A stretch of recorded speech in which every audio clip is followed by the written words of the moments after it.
오늘 우리에게 주시는 하나님 말씀은 두 곳을 보려고 합니다. 느헤미야서 2장 17절 말씀과 에베소서 5장 26절에서 27절 말씀입니다.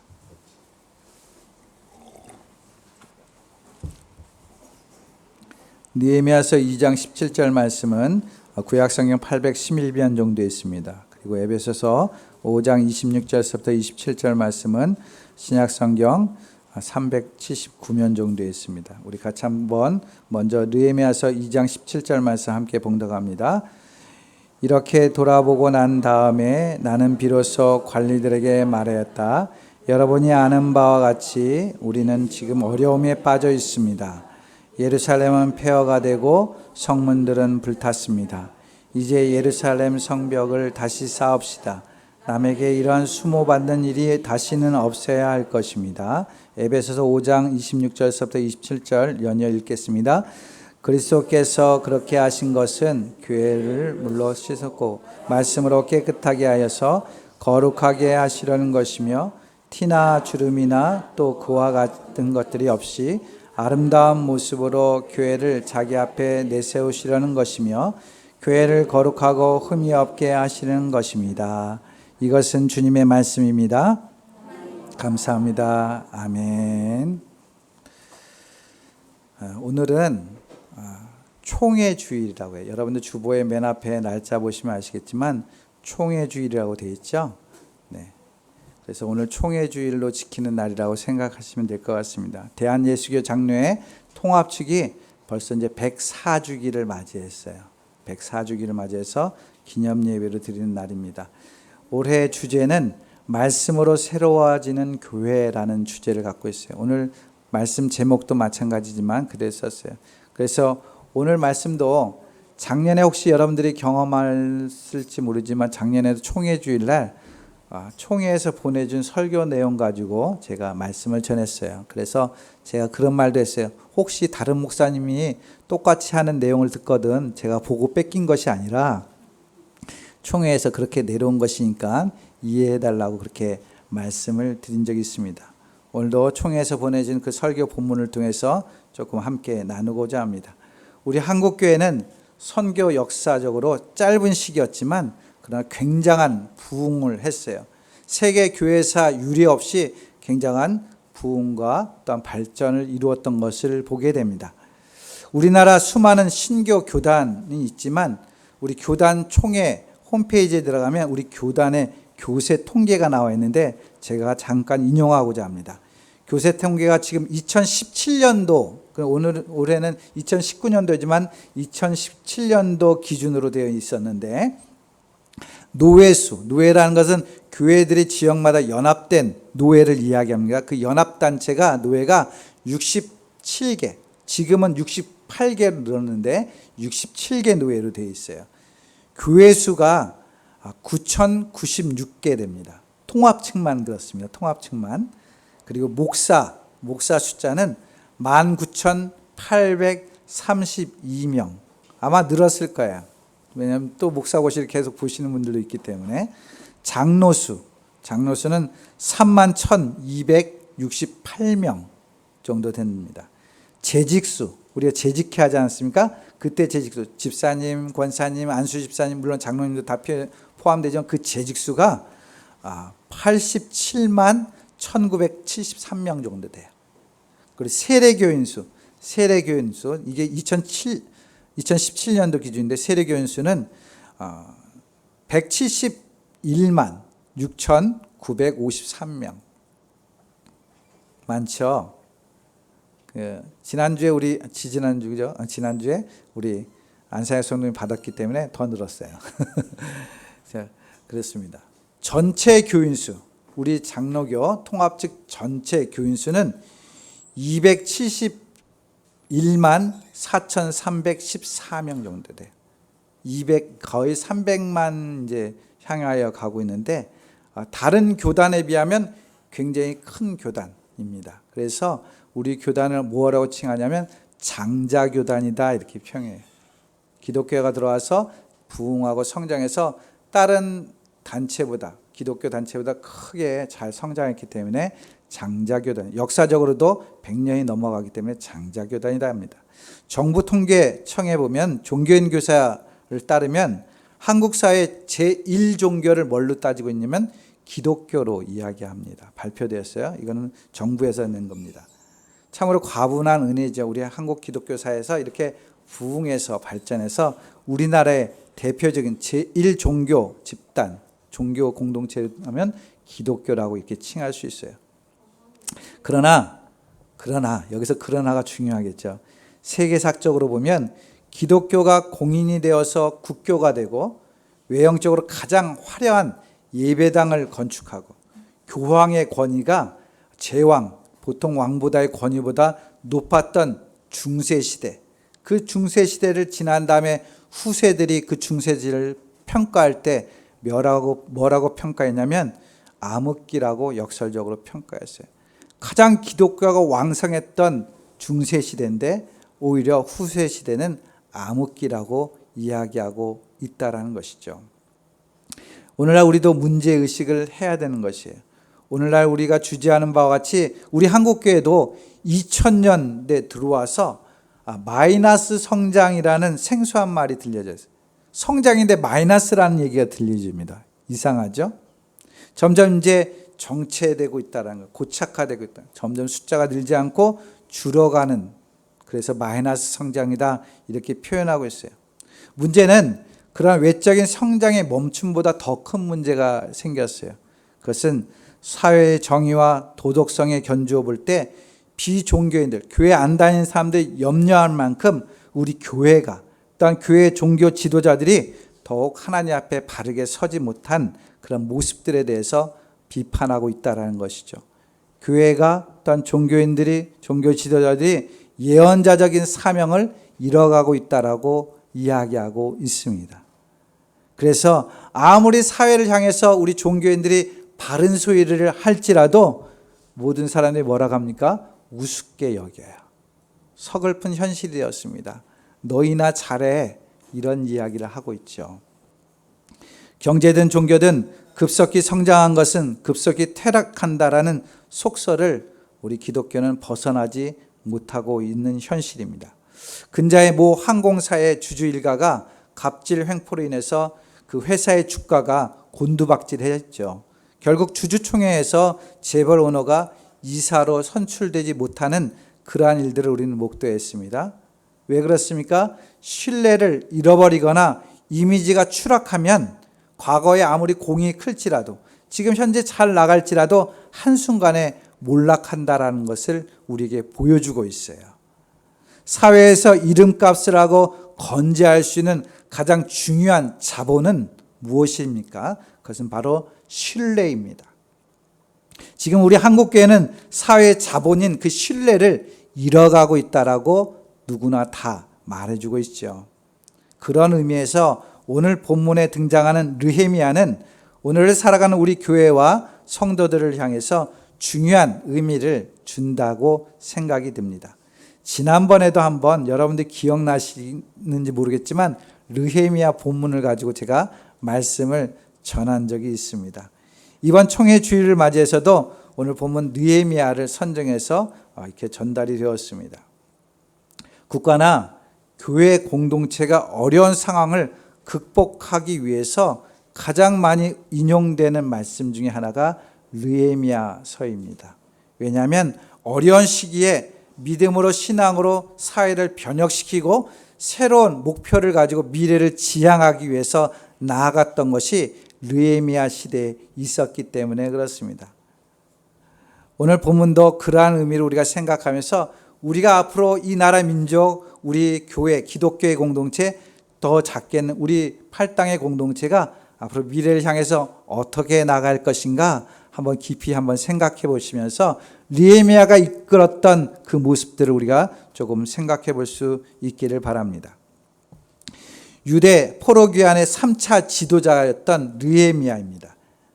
그는 제사장도 아니었어요. 그리고 선지자도 아니었어요. 단지 유대 총독이었고 정치인이었습니다. 그는 아닥삭스 왕의 술 맡은 관원이었습니다. 그랬던 그는 리더십과 비전과 혁신을 가지고 유대 공동체를 새롭게 재건하려고 했습니다. 그 모습을 오늘 본문을 통해서 보게 됩니다. 오늘 본문에서 민족을 바르게 세워나가는 느헤미야의 리더십을 보면서 우리도 신앙의 교훈을 받고 우리 공동체를 새롭게, 우리 가정도 새롭게 만들어갈 수 있는 그런 기회로 가질 수 있기를 바랍니다. 그렇다면 느헤미야라는 사람이 가졌던 리더십이 무엇인가? 첫 번째는 기도의 리더십이었어요. 우리가 읽지는 않았지만 느헤미야서 1장 3절서부터 4절 말씀, 3절서부터 4절 말씀 앞에 나옵니다. 같이 함께 읽겠습니다. 시작.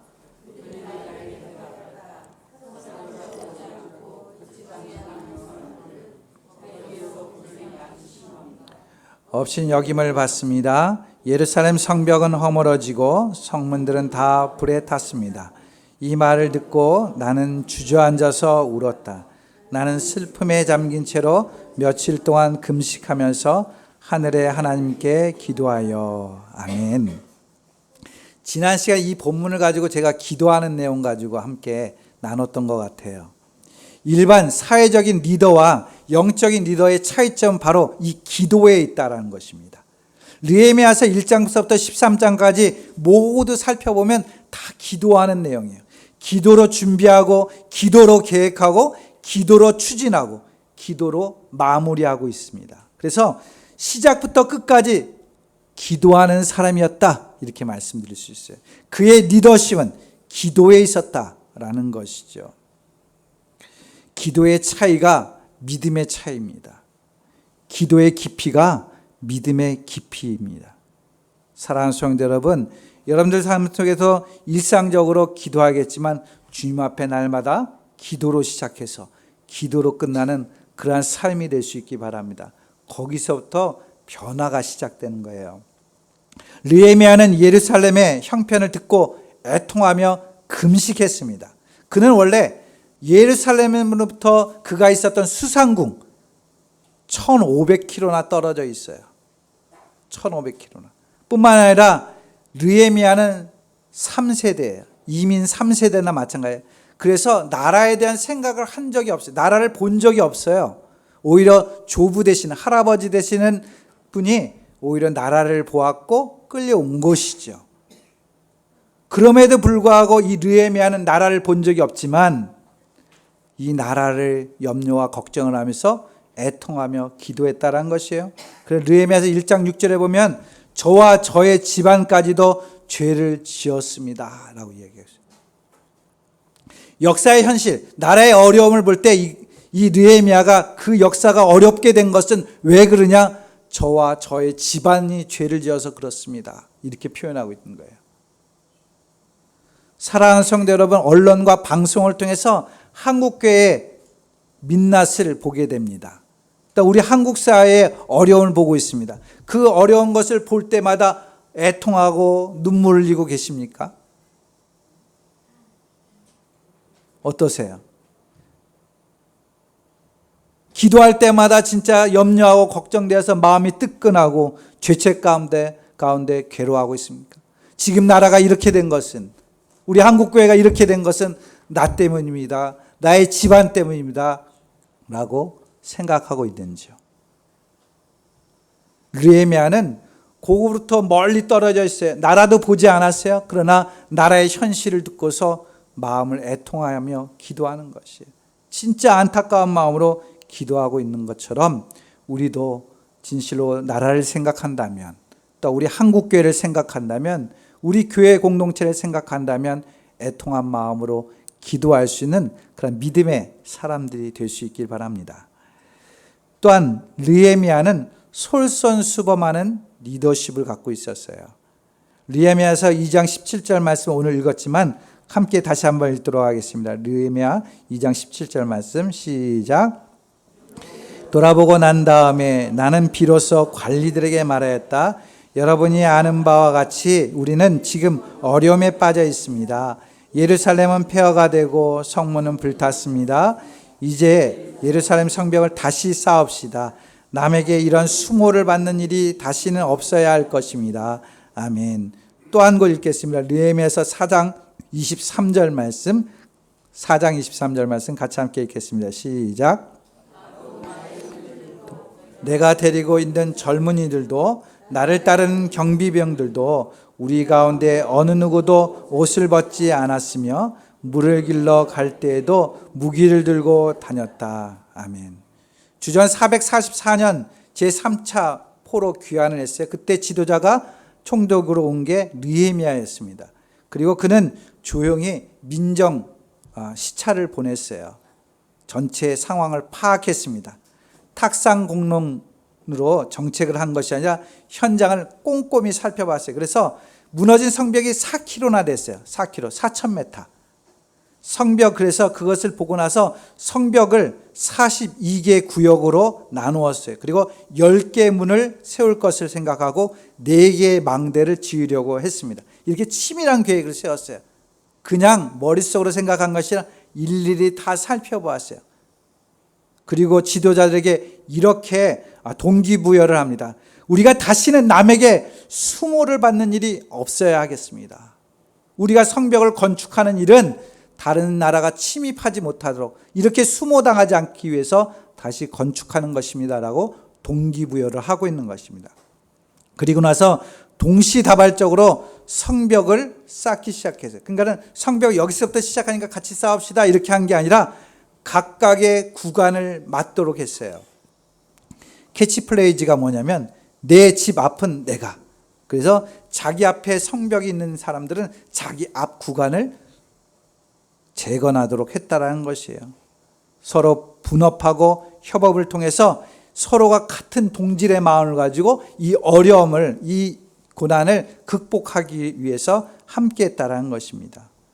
그는 개혁 1차 목표인 성벽 재건 때까지 옷을 벗지도 않고 잠도 편하게 자지 않고 백성들과 함께 솔선수범해서 그 일들을 감당했어요. 더 나아가서 그는 총독으로서 받을 월급을 받지 않았다고 합니다. 느헤미야서 5장 14절 말씀. 5장 14절 말씀 없어요? 없으면 제가 읽을게요. 나는 아닥사스다 왕 20년에 유다 땅 총독으로 임명을 받아서 아닥사스다 왕 32년까지 12년 동안 총독으로 있었지만 나와 나의 친척들은 내가 총독으로서 받아야 할 녹의 혜택을 받지 않았다라고 얘기해요. 그 이전에 탐관오리처럼 백성들을 압제하거나 뇌물을 받아 챙기지 않았다라는 것이에요. 청렴한 공직사상과 높은 윤리의식으로 스스로의 특권을 내려놓았던 것을 보게 됩니다. 이처럼 오늘 교회 지도자들은 주장하는 자세를 버리고 약물의 본이 되고 주님의 섬김의 정신과 겸손으로 교회와 성도를 섬겨야 함을 이야기하고 있습니다. 성도들도 마찬가지죠. 성도들을 무시하거나 차별하지 않고 하나님이 맡겨주신 존귀한 자로 모두가 섬겨야 할 것을 말해주고 있어요. 그리고 또한 영성생활과 경건생활까지 모든 사람의 덕과 본이 되도록 우리는 힘써야 합니다. 탐욕과 이기심을 버리고 교회를 독단적으로 운영하지 않고 교회 행정과 재정을 투명하게 해서 더 이상 손가락질 받는 일이 없도록 우리 교회 공동체를 만들어가야 할 것입니다. 백범 김구 선생님은 이런 말씀을 하셨죠. 눈 덮인 들판을 걸어갈 때 함부로 걷지 마라. 오늘 내가 걸어간 발자국은 뒷사람의 이정표가 되느니라. 좌명을 삼았습니다. 이것을. 이제 우리는 주님의 발자취를 따르면서 우리가 가는 걸음이 진리에서 이탈하지 않고 다음 세대에 우리 길을 따라와도 좋은 길로 만들어가야 할 것입니다. 십자가의 길, 우리가 제대로 따라가야겠죠. 우리 어른들, 저도 마찬가지로 우리가 지금 믿음 생활을 제대로 하지 않는다면 우리 아이들, 학생들도 그 길을 따라갈 수 없게 된다는 것을 기억하시기 바랍니다. 그래서 우리 교회 공동체가 주님의 말씀대로 뜻대로 잘 행함으로 인해서 다시 가고 싶은 교회, 다시 듣고 싶은 설교, 함께 사역하고 싶은 공동체로 만들어갈 수 있는 그런 아름다운 일들을 이루어갈 수 있기를 바랍니다. 그러기 위해서 저뿐만 아니라 성도 여러분들도 언제나 믿음의 본이 되어질 수 있기를 바랍니다. 또한 느헤미야의 그 리더십은 장애를 극복하는 리더십이었어요. 느헤미야 6장 1절서부터 2절 말씀 같이 함께 읽겠습니다. 시작. 내가 성벽을 쌓아 올려 무너진 곳을 다 이었다는 말이 산발락과 도비아와 아랍 사람 게셈과 그 밖에 우리 원수의 귀에까지 들어와갔다. 그러나 그때까지도 성문의 문짝은 만들어 달지 못하고 있었는데 산발락과 게셈이 나에게 전가를 보내왔다. 오노 들판의 한 마을로 오시오. 거기서 좀 만납시다. 나는 그 말 속에 그들이 나를 해치려는 흉계가 있는 줄 알았으므로. 아멘.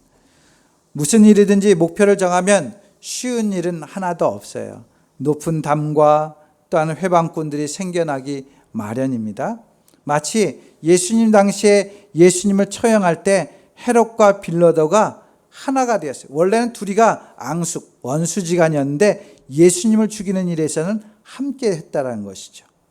오늘 본문에 나오는 산발랏, 도비아, 게셈 이러한 사람들도 서로 원래는 적대적인 관계였는데 지금 느헤미야와 유대 공동체를 파괴하기 위해서 서로 연합전선을 펴고 있다는 것이에요. 방해 공작을 하고 있습니다. 그들이 행한 일은 함께 성을 짓자 이렇게 제의도 했어요. 또 한때는 성을 잘 짓는 모습을 보고 심리전을 펴기도 합니다. 여호가 올라가도 무너진다 너희들의 성은, 이렇게 비아냥거리기도 했습니다. 오늘 본문에서도 나오는 것처럼 암살 계획을 가지고 있어요. 오노 평지에서 만나자고 합니다. 왜? 죽이려고 하는 모의를 가졌기 때문에 그래요. 편지를 써서 회유할 때도 있습니다. 이런 모든 일에 대해서 느헤미야는 백절불굴의 의지와 기도로 다 거절하고 백성들과 함께 단합된 마음으로 그 장애를, 어려움을 극복했다라는 것이에요. 그렇습니다. 무슨 일이든지 장애와 고난이 있기 마련이에요. 사람들은 현실에 안주하고 매너리즘에 빠지고 기득권과 특권의식에 젖어서 무엇이 잘못인조차 모르고 지낼 때가 있습니다. 스스로를 버리는 것이 가장 어렵다는 것을 현실 속에 보게 됩니다. 그래서 개혁을 일어나면 우리가 서로 박수를 쳐요. 야, 개혁이 일어난 거라 좋아하지만 정작 그 개혁의 칼이 자신에게 향하면 온몸과 논리로 그것을 저항하는 경우가 있습니다. 조직적으로 세를 규합하여서 저지하거나 폐기시키려고 합니다. 이렇게 거센 저항 때문에 결국 타협하거나 굴절되어서 개혁의 기치는 사라지고 용둔사미가 되는 것을 우리는 종종 경험하게 됩니다. 사랑하는 성도 여러분, 이제 우리는 익숙한 습관과 길들여져 있는 관례를 극복해야 돼요. 자기를 다스리고 절제하는 자는 성을 빼앗는 자보다 낫다라는 말씀이 있는 것처럼 우리는 스스로를 잘 지키고 우리가 하나님 앞에서 바르게 세움받도록 내 자신을 끊임없이 개혁해 나가야 할 것입니다. 우리 팔당교회도 64년 동안 하나님의 은혜로 지금까지 왔어요. 여기에 머무르는 교회가 아니라 하나님께서 원하시는 목표점을 향해 나아가는 그러한 공동체가 되기를 소망합니다. 그런데 그 길을 가기 위해서는 많은 장애가 있는데, 외적인 장애도 있지만 사실은 그 장애는 내 자신이 될 수 있어요.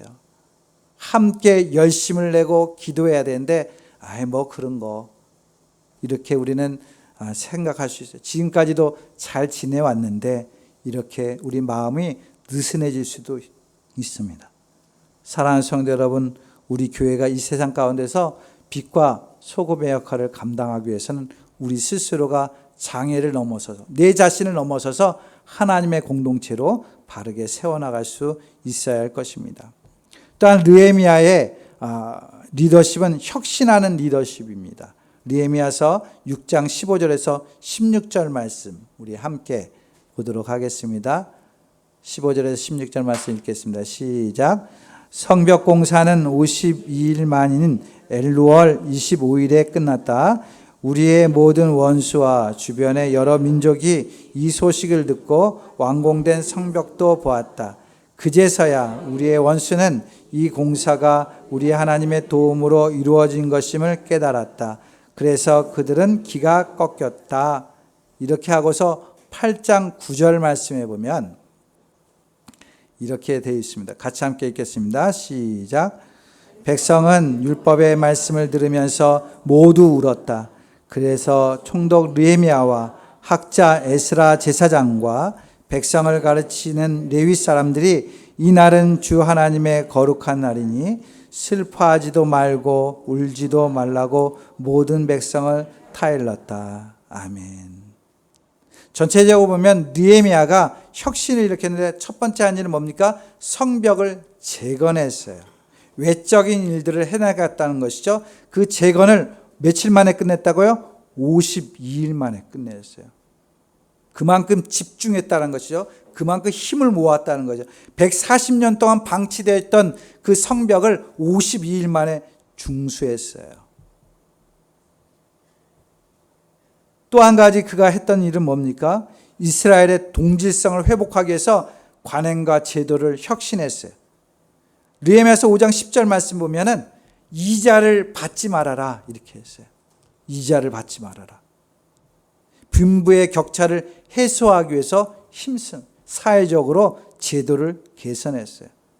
그리고 성벽과 성전이 완성되었지만 예루살렘에 거주하는 사람이 없었어요. 그래서 유령도시나 마찬가지였다고 합니다. 이스라엘 공동체를 정신적, 영적 고향이었던 예루살렘을 중흥시키기 위해서 먼 곳에 있던 사람들, 특별히 지도자들은 다 예루살렘에 살도록 이렇게 했어요. 원래 지도자들은 자기가 살기 좋은 곳으로 가잖아요. 북쪽에 가면은 산이 있고 물이 있고 아주 좋은 곳이 있거든요. 그곳에 있는 지도자들 다 예루살렘 땅으로 오도록 이주시켰어요. 그리고 백성 중에 10분의 1을 제비 뽑아서 다 지원하도록 해서 거룩한 성 예루살렘에 이주하도록 해서 예루살렘 도성, 영적인 도성, 그 도성을 부흥시키기 위해서 그렇게 개혁을 이루었습니다. 근데 중요한 것은 이게 성전을 개혁하고 또한 사회 제도를 개혁하고 이렇게 우리의 환경을 개혁하는 것도 중요하지만 이 최종점이 어디 있느냐, 무엇을 위해서 이 일들을 행했느냐, 그것이 중요한 것이죠. 바로 말씀으로 새롭게 하는 공동체를 세우기 위해서 이런 모든 일을 행했다는 것이에요. 오늘 느헤미야서 8장 9절 말씀을 읽었지만 이 모든 일을 끝나고서 같이 다 모여서 이스라엘 백성들 그리고 말씀을 읽습니다. 말씀을 읽고 다 울면서 회개하면서 다시 한번 믿음의 공동체로 나아갈 것을 다짐하고 있는 것을 우리는 성경을 통해서 보게 됩니다.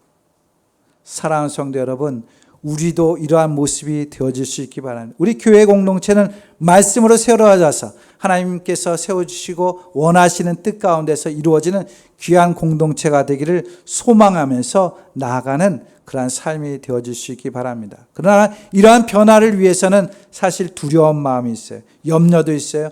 걱정이 있어요.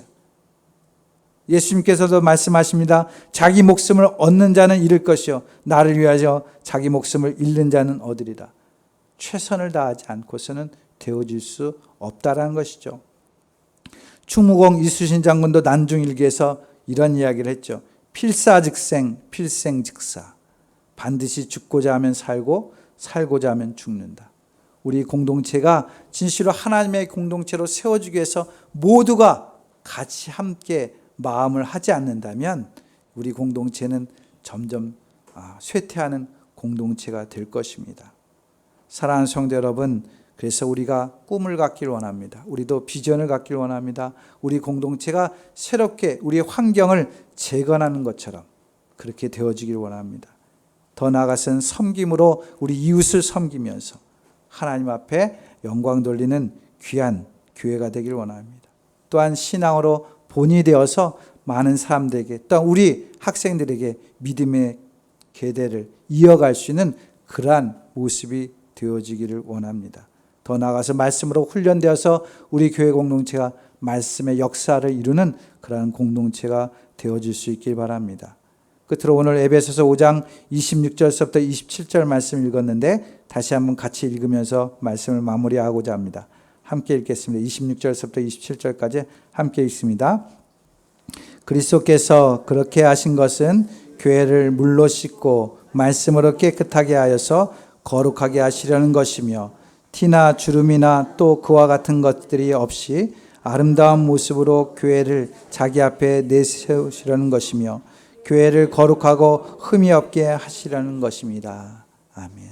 주님께서 이 땅에 오셔서 그렇게 하셨던 것처럼 우리도 주님의 뜻을 받들어서 이 교회가 거룩한 교회로 하나님 앞에 영광 돌리는 귀한 팔당의 공동체가 될 수 있기를 주님의 이름으로 축원드립니다. 기도하겠습니다. 사랑과 은혜가 많으신 아버지 하나님 감사합니다. 오늘은 총회 104주기를 맞이해서 총회 주일을 맞이했습니다. 우리 한국교회를 늘 기억하여 주시고 이만큼 성장하며 부흥할 수 있도록 인도해 주셨는데 아버지 하나님 오늘날 이 시점에서 우리가 많은 지탄을 받고 있고 우리에게는 해서는 안 될 모든 모습들이 있음을 악한 것들이 있음을 고백합니다. 이러한 현실 앞에서 우리가 함부로 말하지 않게 해주시고 우리 스스로가 자복하며 회개하며 기도하는 공동체로 또 우리 자신 스스로가 변하는 공동체로 말씀 앞에 세워지는 공동체로 나아갈 수 있도록 우리 신앙을 인도하여 주옵소서. 우리 팔당의 공동체가 새롭게 변화되어서 한국교회를 새롭게 이끌어갈 수 있는 믿음의 공동체가 될 수 있도록 인도하여 주시고 그러한 꿈과 비전을 품고 늘 기도하며 하나님 앞에 나아갈 수 있도록 함께하여 주시옵소서. 주께서 늘 인도하여 주시기를 원하옵고 예수님의 이름으로 기도드립니다. 아멘.